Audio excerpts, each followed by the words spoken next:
Previously on Alan Wake, Alice has been kidnapped. Alan, please help me. Alice? You'll do exactly what I say if you ever want to see your wife again. I can't tell anyone except my agent Barry. Damn it, Barry, they'll kill her! You're my best friend, and I'm worried that you're not right in the head. The ransom is a manuscript I supposedly wrote that's coming true before my eyes. It happened just the way it was on that page. So dark. I have found only a few scattered pages. I want the entire manuscript. The deadline is in 2 days. I found Mr. Wake's pages.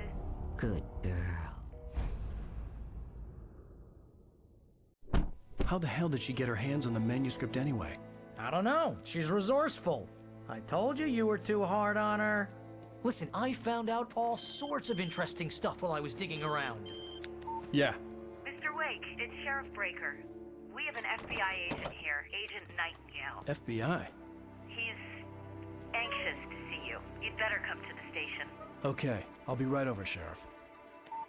Let's make this quick, huh? Help you folks? Name's Randolph. I'm the manager. We're looking for Rose. Works as a waitress down at the diner. Rose, sure. Nice girl. Who wants to know? I'm Alan Wake. The writer, huh? I heard on the radio you were visiting. Well, I'll show you her trailer. That Rose, she's a nice girl. Always pays her rent on time. As I was saying, Al, I found all sorts of weird stuff from the local newspaper's archives. This place is crazy. Disappearances, mysterious deaths, urban legends come true, and get this, most of this stuff takes place around Cauldron Lake. Well, you ain't wrong, mister. The Indians thought the lake was a doorway to the underworld. I'm the God-fearing type myself. I don't hold with that sort of thing. Yeah, okay. Anyway, there was an island there owned by a guy called Thomas Zane. Now, some of the articles I found about him make him out to be a famous writer, but I ran a bunch of searches, couldn't find a single thing he wrote. Zane was heavily into diving, so much so that the place came to be called Diver's Isle. But the volcano under the lake erupted in 1970, and Zane went down with the island.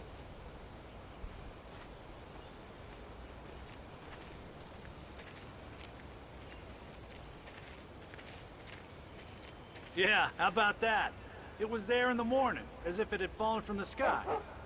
But it would take a tornado to lift something like that. We're damn lucky it didn't crush any of the trailers.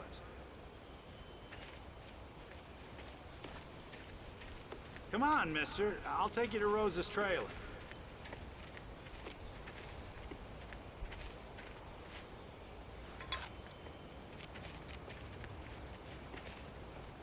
Just follow me.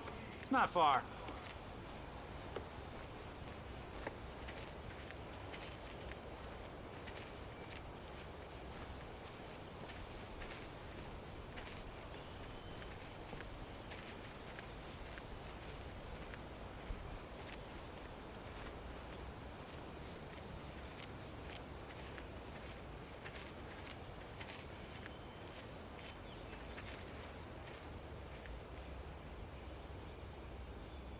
It gets better. A local girl, Barbara Jagger, drowned in Cauldron Lake just a week earlier. They were lovers. Sure, Jagger's a local spook store. The Scratching Hag. Comes for you in the dark. Childish stuff like that. Anyway, Al, I'm just getting to the best part. All of the articles about this stuff were written by Cynthia Weaver. I asked around, and she's that crazy bag lady you met. What, the lamp lady? She can be a little loopy, but she's not homeless or anything. Yeah, anyway, she knew both Jagger and Zane before they both died, and she had some kind of a breakdown.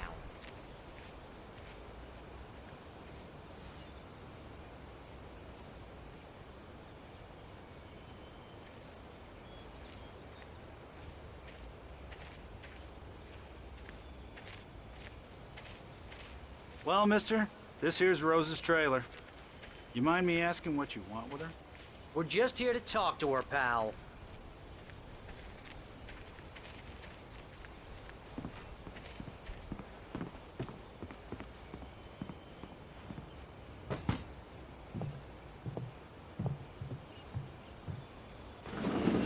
Welcome to... Oh dear, Mr. Wake. I'm so glad you're here. Rose, you have my manuscript? Oh. Oh, yes. Yes. Please, come in. Hey, this is really good. Rose, Yes, my manuscript. I really need it. I understand. I know what you need. A muse to inspire you. Oh, for Barry. She doesn't have anything. Yeah, hey, Al? Al, what's... Oh... Barry! What? What?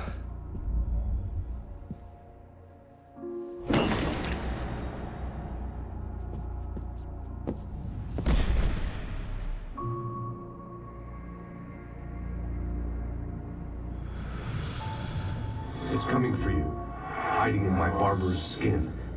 I'm too weak to stop it. You must turn the lights on. I promised I'd come visit you and your lovely wife. You must finish what you started. I insist. You must turn the lights on. Turn the light on. Back to work, boy.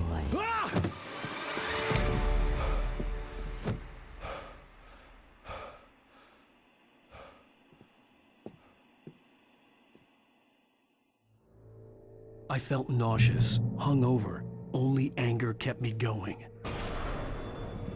I can't tell reality from dream anymore, but it seems I have an imaginary editor to help me.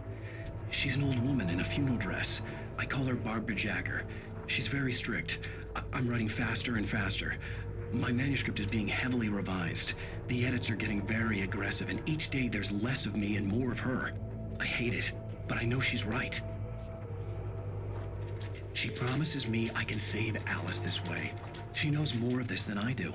About the complex incantation I'm attempting. About this place. She's worked with another writer under similar circumstances, Thomas Zane. The genre of the story seems to be shifting. It's turning into a horror story. I'm getting close. I can feel it.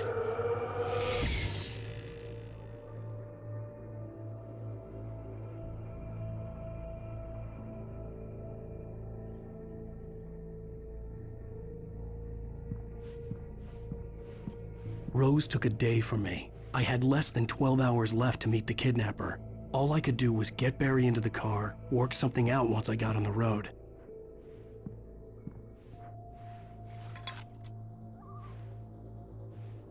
Welcome to the Oh Dear Diner. What can I get you today? Coffee? I couldn't work up much hate for Rose. Something had used her to get to me and left its mark. First refill is free. Milk and sugar on the counter there. Would you like to hear today's specials? Thank you. A nice day. Come back soon.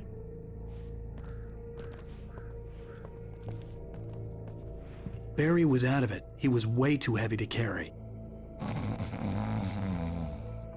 You're right. I deserve more money. I'm so handsome.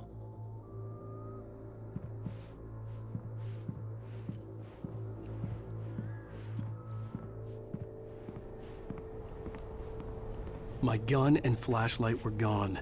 I'd have to find a way to get Barry into the car as quickly as possible. There was no time to waste. Mr. Randolph liked Rose. That little smile she had. How she was still sweet when life had tried so hard to make her bitter.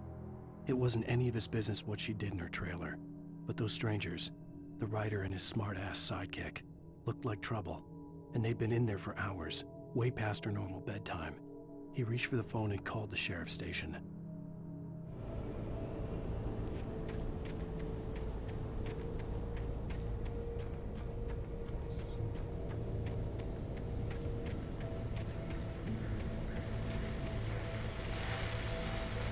I just stepped outside to catch a breath of fresh air. Let me tell you, the weather's getting heavy. Nights like this make me especially glad I'm here talking to you and not home in bed. Once the weather takes a turn like this, I can't sleep at all. It's all tangled bed sheets and dark thoughts.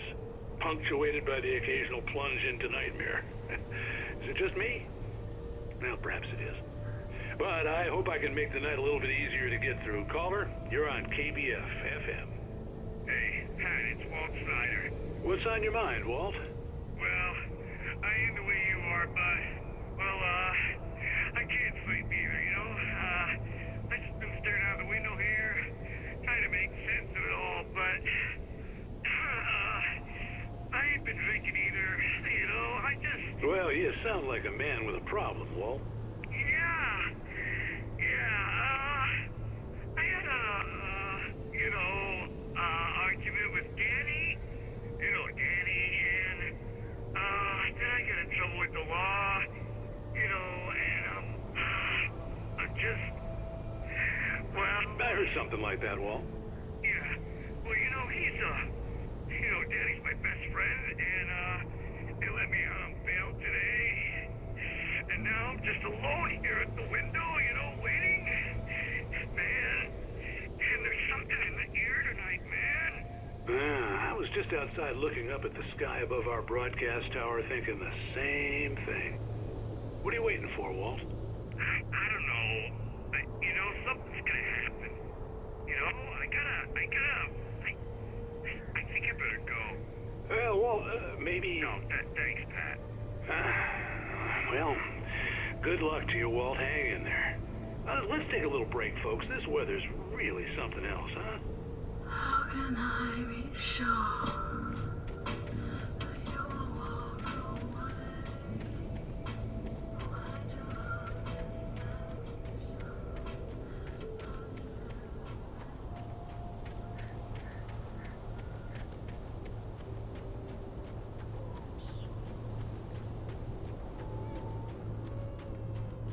Oh, you're gonna get it now.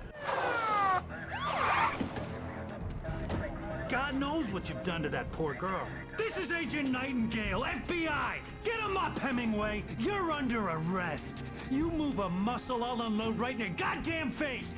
Stay right where you are, Spillane!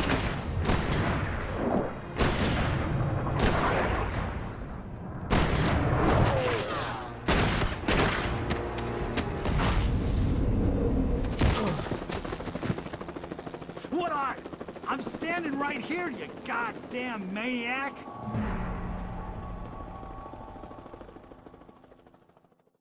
I hated to leave Barry behind, but there was no way I'd miss my appointment with the kidnapper. Give it up, Mr. Wake! Come on! Get after it! Don't let him get away! Move it! I'll have you shot if you let him get away!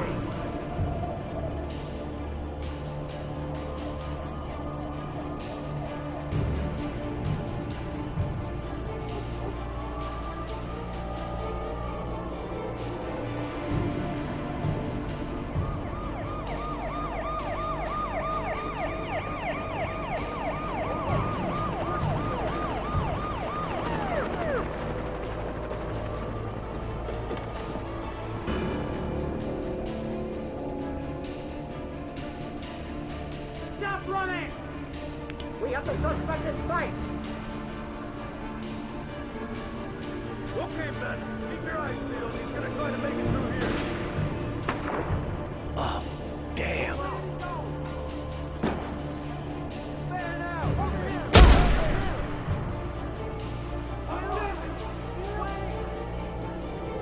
Guys, he's up here!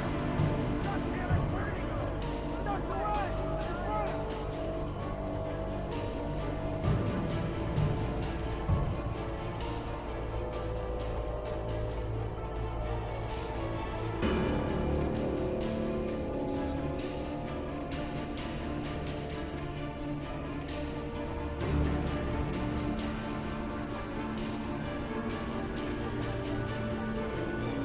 Come on, guys.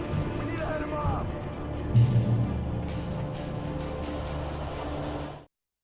For decades, the darkness that wore Barbara Jagger's skin slept fitfully in the dark place that was its home and prison. It was hungry and in pain. It dreamed of its nights of glory when the poet's writing had called it from the depths and given it a brief, terrible taste of power and freedom. The rock stars had stirred it from the deep sleep the poet had sunk it back to in the end. When it sensed the rider on the ferry, it opened its eyes.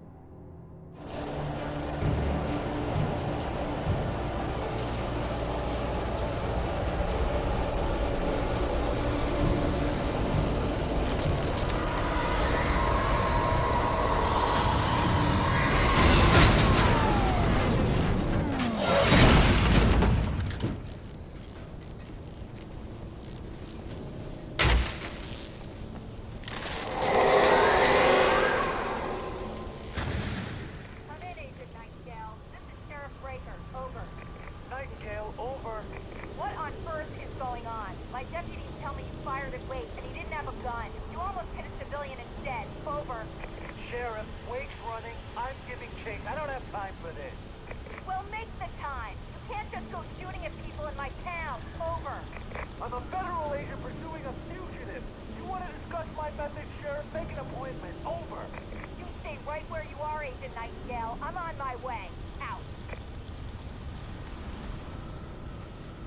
The suspect was last sighted running along the gorge that leads westward from the trailer park. All units are advised that the suspect may be armed. Approach with caution. James out.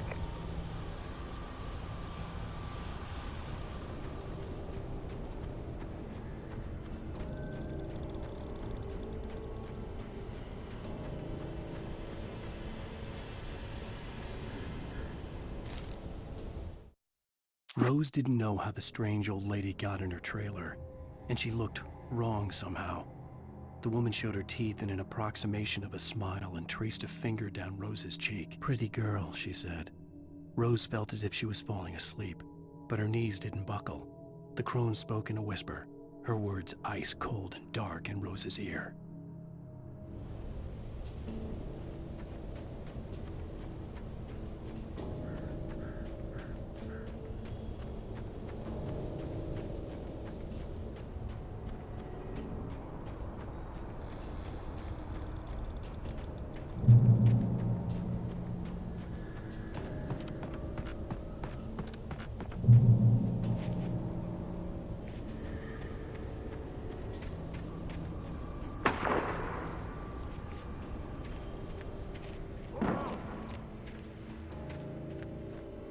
Search the area.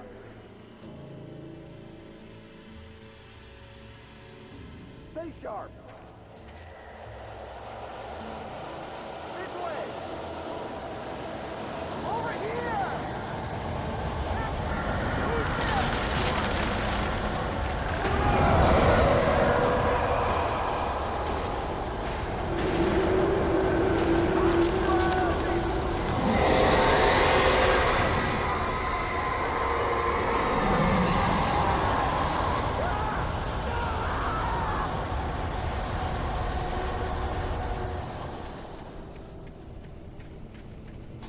This horror was everywhere I went, circling me.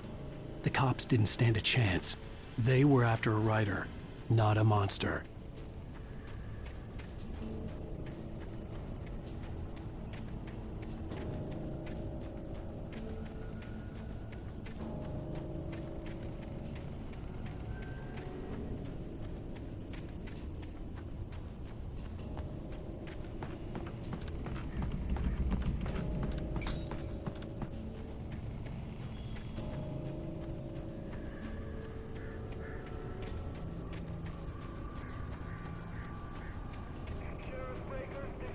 Nightingale. I've lost contact with person Lynn you assigned to me.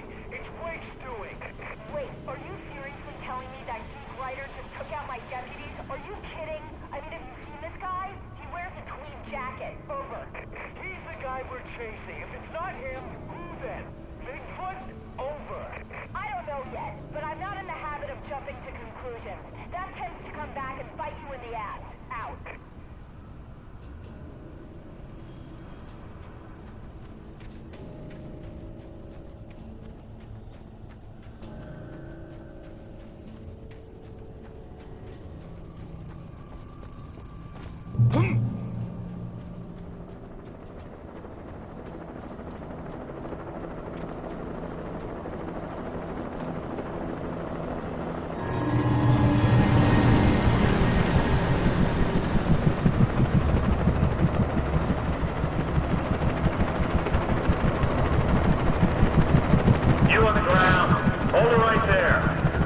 There's nowhere to run.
This is Jane. Mulligan, Thornton, come in. Over. Thornton here. Jane, we got both Wheeler and Rose in custody. They didn't put up a fight or anything. My name is... Hey, what you... Come on. Sit down and give me that. Jane, Mulligan here. Over. Go ahead, Mulligan. Over. We got Wheeler and Rose here. Wheeler's drunk or hopped up on something. Speaking of which, that Fed had a pretty distinctive whiff of Otis Scotch about him, if you know what I mean. Over. I don't have anything on that, Deputy Mulligan. Over. Well, whatever. Anyway, Rose is just being plain weird here. You better get Doc in to take a look at both. Over. Gotcha. You better get them here quickly. The, Fed's gonna want to interview Wheeler. Over. Oh, yeah, I bet it does. Looks like they have a lot in common. Mulligan out.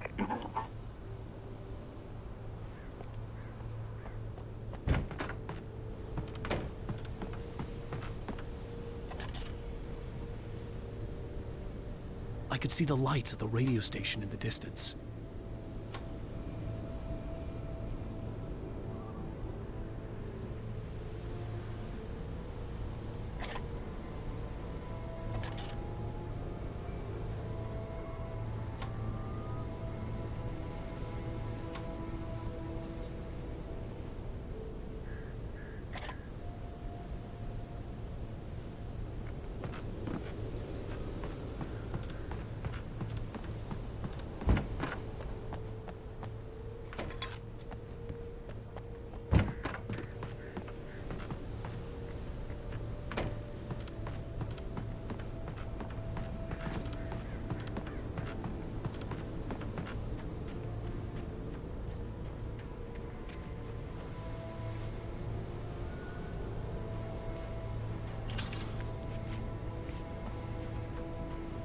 I imagined that the broadcast tower in the distance was part of the local radio station. Maine seemed like a decent guy. Perhaps he could give me directions to the coal mine.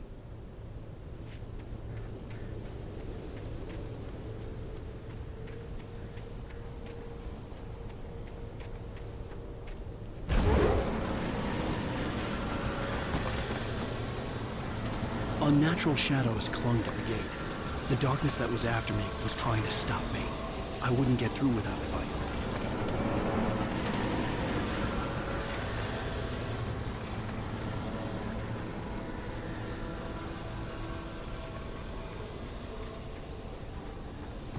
There was no power to the searchlight.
It took me a moment to recognize the flashbang grenades.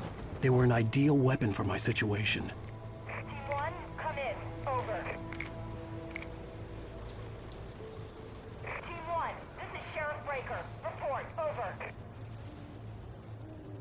Team 2, come in. I need a report. Over.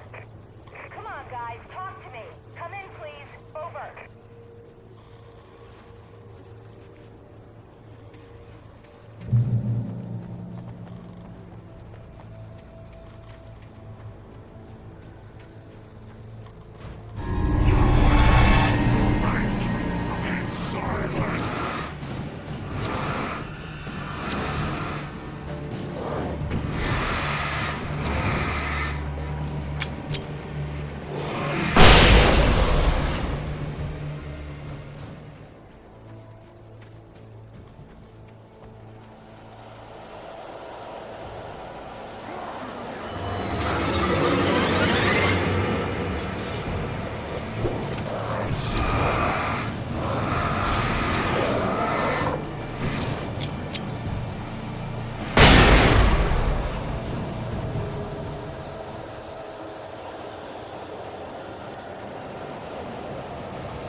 And here's another call.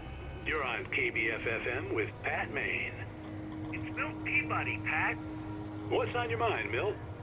Well, I live near the trailer park, Pat, and there's a big ruckus going on over there. Well, that's just up the road from me, too. What's going on, do you know? I don't know, but there's a bunch of police cars there, lots of sirens, a helicopter buzzing around, and I think I heard some gunshots.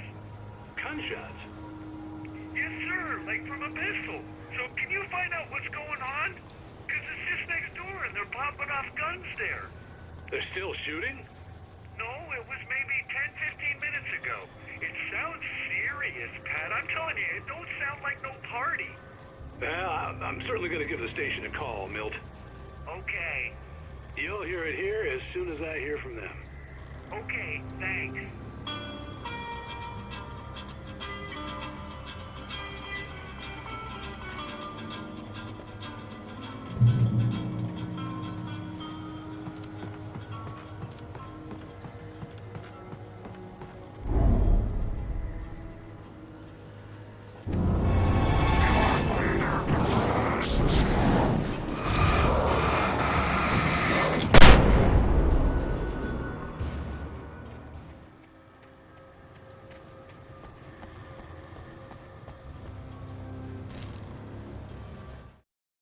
Touched by the dark presence, Rose was lost in a dreamland where everything was drawn in black and gray crayons.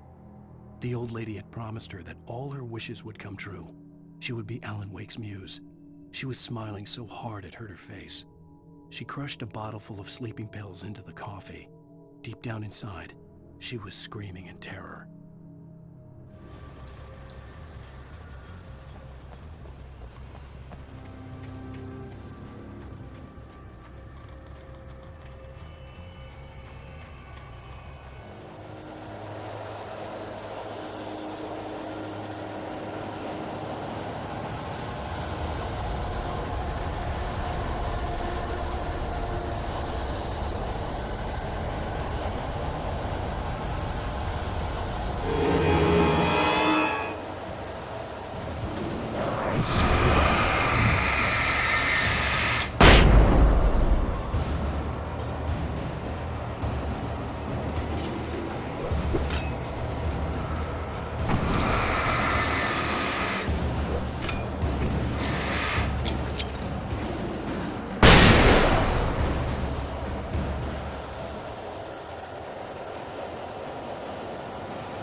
hoped Maine could lend me a car to get to the coal mine.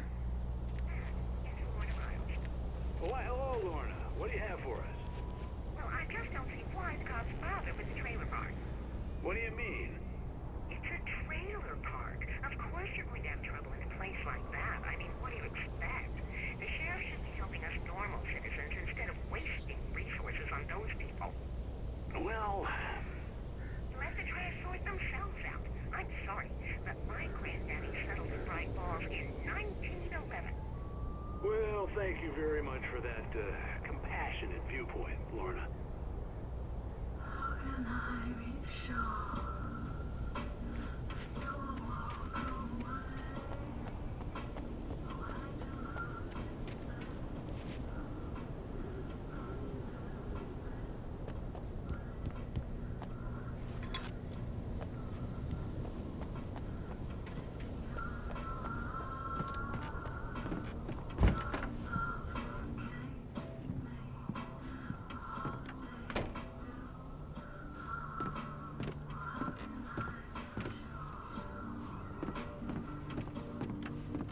Oh, here's a little surprise. The famous writer Alan Wake just walked in. Folks, I'm going to see if I can talk him into an interview. Come on in, Mr. Wake.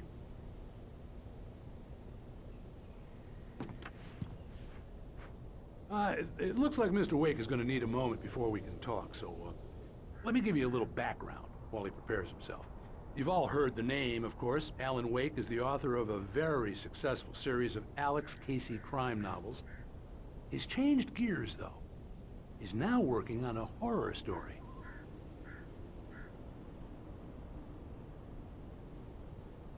Now, you probably know that Mr. Wake is a somewhat controversial figure. He had a few ugly encounters with the paparazzi in recent years, although, speaking for myself, it's hard to blame him for that.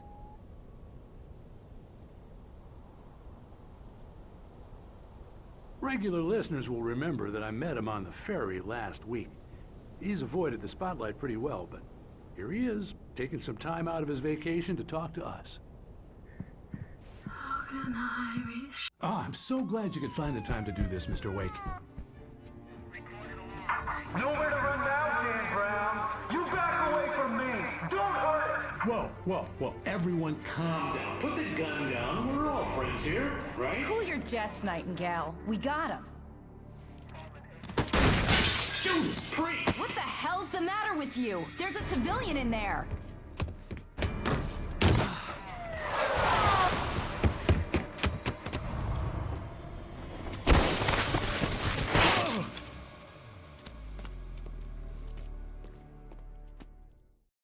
I'll get you yet, even if it kills me. You hear me?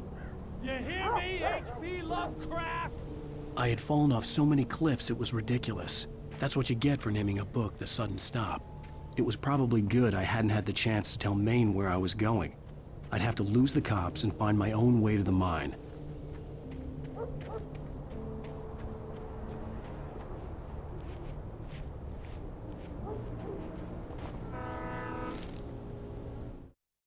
Nightingale stared through the broken studio window into the dark woods. He turned around, started to walk out, but Maine grabbed his arm. "Young man, you almost shot me. You don't shoot off rounds at people like that. What's the matter with you?" Nightingale shook his arm free, marched out. His cheeks burned with rage and humiliation.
Danny had stepped out, but what stumbled back in was something else. Something alien.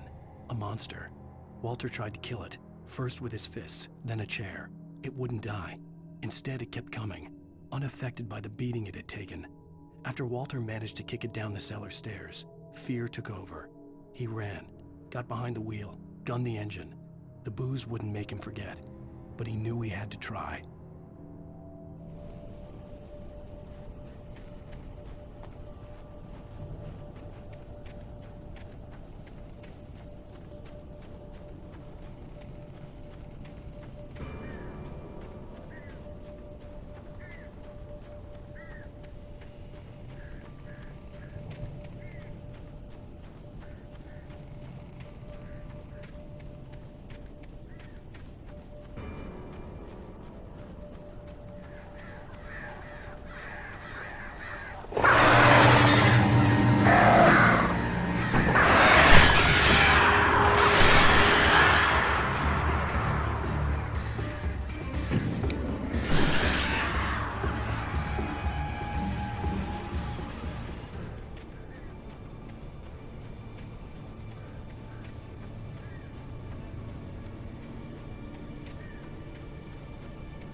There was no sensible reason for the power company work lights to be here. It was almost as if they'd been left for someone like me to use.